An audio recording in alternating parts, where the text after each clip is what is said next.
Johno and Kate O'Connor dairy farm on West Coast Pākehī soils that have low natural fertility and a solid iron pan that renders them boggy in the wet and difficult to farm.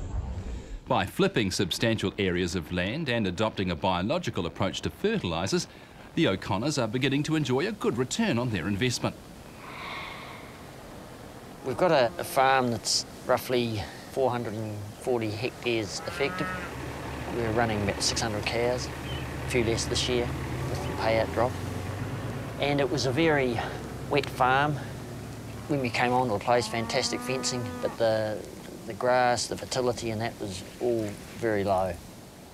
When we decided to put a cow shed on the place, it was the time, there was a lot of flipping going on, development of the soil with diggers like we have over there. So we got stuck into it, borrowed a lot of money, and we did a fair area of it. Working on fertility, we went down a lot of different paths.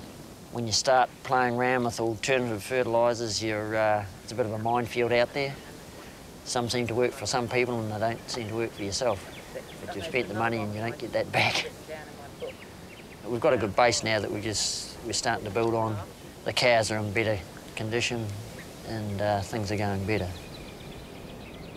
We started off full of hope and excitement. It was all great for the first few years and then it just started to go backwards and it was very depressing. We sort of couldn't make the grass grow. We were always hunting for grass. It was just always looking for the next paddock. We were running 800 cows at that point.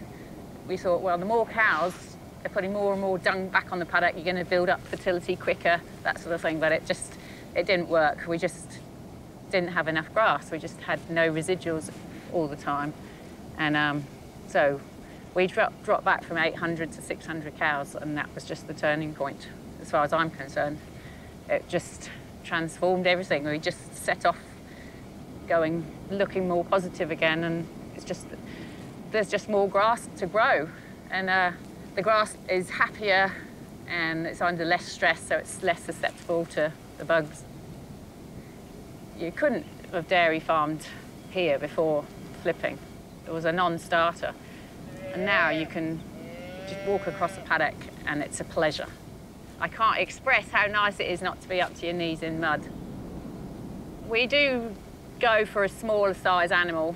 They just make less mess around the place. They just don't sink in so far. They seem to handle the conditions better, a smaller framed animal. The colour of the farm is better overall. You sort of look across and you feel quite, pleased with the colour of it. And it's just a thicker sward. It's just building up, fertility basically, and just more grass is growing. The rocks are gradually getting covered up. Without a doubt, the best part about flipping is that you can go onto your paddocks, you can put your stock on your paddocks, and they're not up to their knees in mud. When you've come from paddocks before you flipped them, when you used to put the cows out and they'd come in with mud all over their udders, and you have to walk out, it'd be a bit wet to take the bike. And, that's what was the incentive for us to get flipping. We've finished our flipping. At the moment, we've gone around a lot of the paddocks. They've been in for 6 or 7 years, 8 years. We'll put a crop of turnips in them and regrass them, level them out a bit more. What's happening today is with the excavator, he's putting a bit more drainage into it, getting the contour better. The ground's settled more and we're getting grasses that hopefully won't be affected with the bugs that the initial pastures were. We're taking a while to get the sward back into the pasture, get a good thick sward there. Yeah, that's the challenge. We started really upping our nitrogen usage and we got 200 units of N, which to a lot of people was pretty standard. It was coming very dependent on the nitrogen compared to a lot of other soils. It didn't have the base, it didn't have the elements there needed, and it was just whoosh to go with the nitrogen, and then it'd go very flat. And then you'd find you'd have to put a bit more on each time. And so we started looking around for other ways of fertilising and other methods.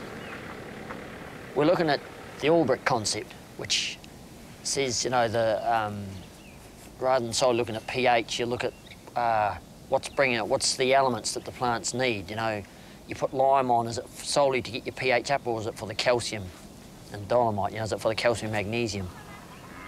And so then you're building those elements up, and with your other elements, you know, of course you need phosphorus and potassium and nitrogen to grow things, but you also need these others as well. So we're coming from that sort of angle, and we're finding it's starting to work, you know.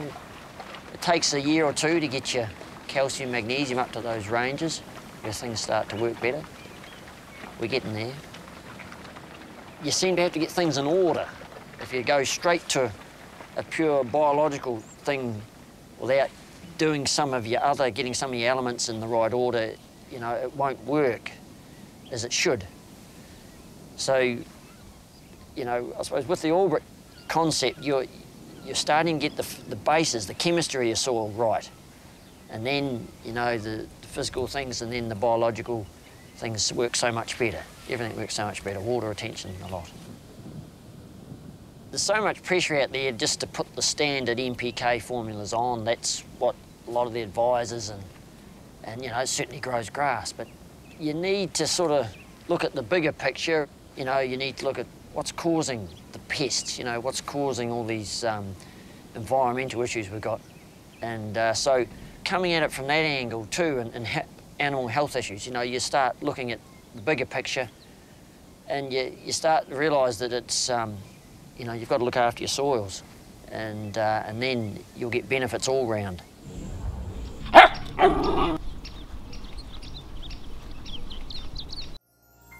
This program was made with funding from New Zealand On Air.